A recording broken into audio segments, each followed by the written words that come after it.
I wish I had some games to play.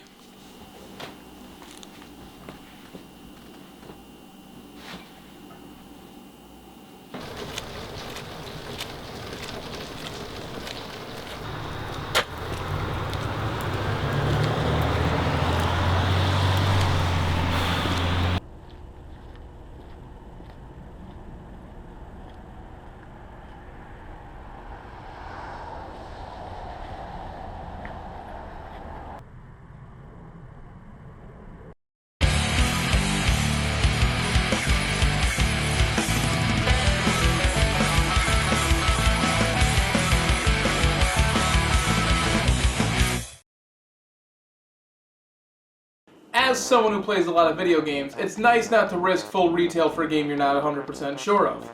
Thanks to the online era, we have demos available right at our fingertips. While some demos can be misleading, you'll usually get a good idea of how the game will be. And while occasionally you will still be stupid enough to shell out $60 for Crackdown 2, hoping it'll improve before the final release, it'll usually stop you from wasting your money on other games. But not every company believes in demos. Some companies even wait months after the initial release to finally put it out to the public. So, when that happens, we turn to the world of rental. Because until I get big enough to get an advanced copy from some of these companies, I gotta shell out my own money. And today, let's take a look at Aliens Colonial Marines. This game is... well, it's based on a movie I've never seen. Well, that never stopped me from enjoying a game before. And it's from Gearbox, the same people who did Borderlands 2, one of my top 10 all-time favorite games. This can only mean good things, right? Right? The game starts off, and what the hell? This game already looks awful. We see a distress call from some guy named Hicks, saying everyone sent to LV-426 is dead. Well, that sucks for them. You play as Winters, some guy who I can't figure out if he's from the movie. He is now, though. Yep, this game is canon. It's supposed to bridge the gap between Aliens and Alien 3. Remember when Force Unleashed did that and it was awesome? With some cool what-ifs depending on your ending as well as the DLC? Remember the steaming pile of crap that was Force Unleashed 2, which negated all of that? Yeah, this game just skipped right to the steaming pile. You have 20... mics to meet up with Rhino 2-1 and Rhino 2-3. I'm feeling good, Captain. Why? We shit the bed. They shit the bed.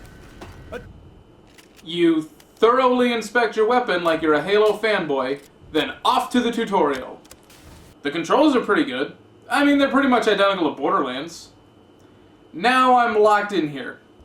No, seriously, what am I supposed to do? Oh, it's a loading screen. You're instructed to pull up your motion tracker. Don't worry about it, you'll never use it again anyways. There's nothing in the hallways besides bland decorations. No lootable chests, no nothing. Alright, now what? One locked door, no pathways. Oh. You can cut through locked doors. Alright, that's cool. Holy crap, an alien! Oh, you're so silly, little guy. They just die. No challenge, and even when it's in hordes, they all stand in one spot and just die. So now we have to find a recorder and keep an eye out for Bella. Insert obligatory wrong movie franchise joke here. You fight off some more boring aliens, get the recorder, and on your way back over, oh no, the bridge that was already broken is collapsing and this guy has an alien pop out of his chest, but I'm fine and can breathe in space. It's not even worth questioning. I'm just gonna go meet up with O'Neill, who continues to blather about Bella. I'm calling you Edward from now on. So you follow Edward to the cargo bay so the Marines can come help you, but oh no, explosion. Edward says fuck your fellow Marines and instead you go find Bella. Let's go find Bella. Come on. Got her. So challenging. Fine. Oh, you woke up to a face hugger on your face? Nothing's gonna happen. Like I said, I've never seen any of the Alien movies, but even I know she's dead. So you, Edward, and Dead head off to do something? I don't know, it's supposed to save the other ship. I don't even know which one I'm on at this point. You run into some mercenaries, and now the game has just become Call of Duty. Only much, much worse. Plow through your generic enemies, hit the button, and the other ship explodes. Even with only one button on the console, I still managed to hit the wrong one. Damn it! So we failed!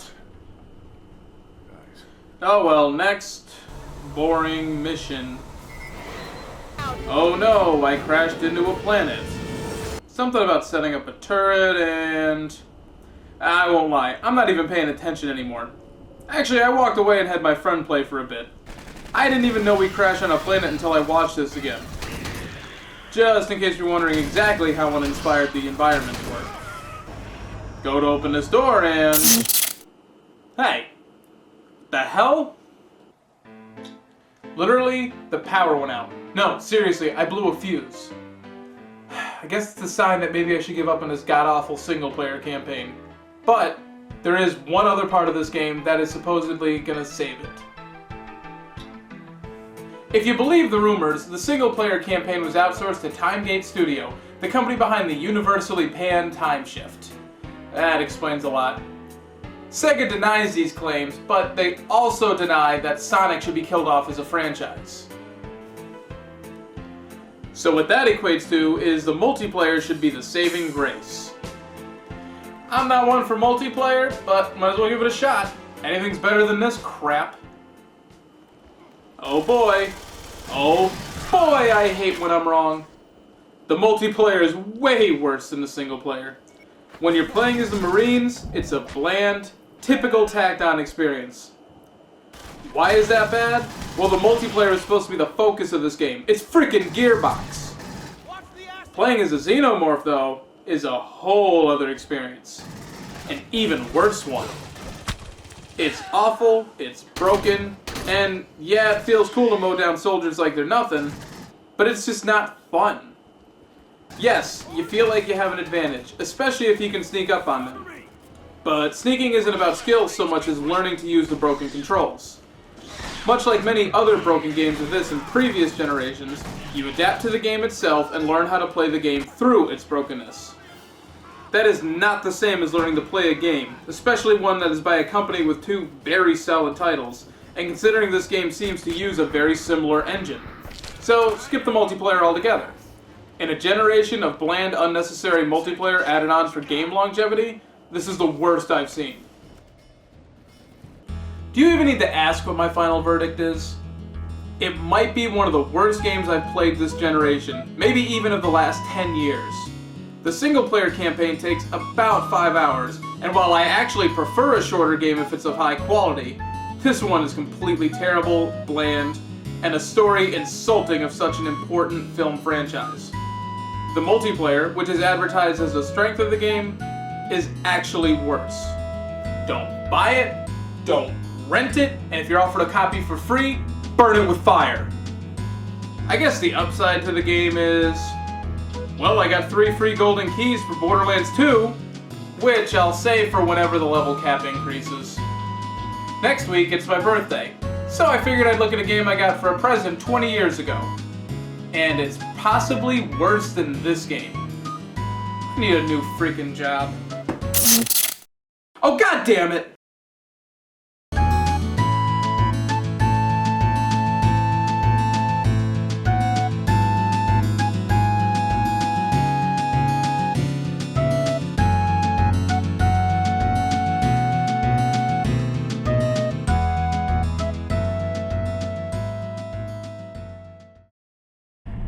Shane, we just gorilla rented a movie. Oh my god!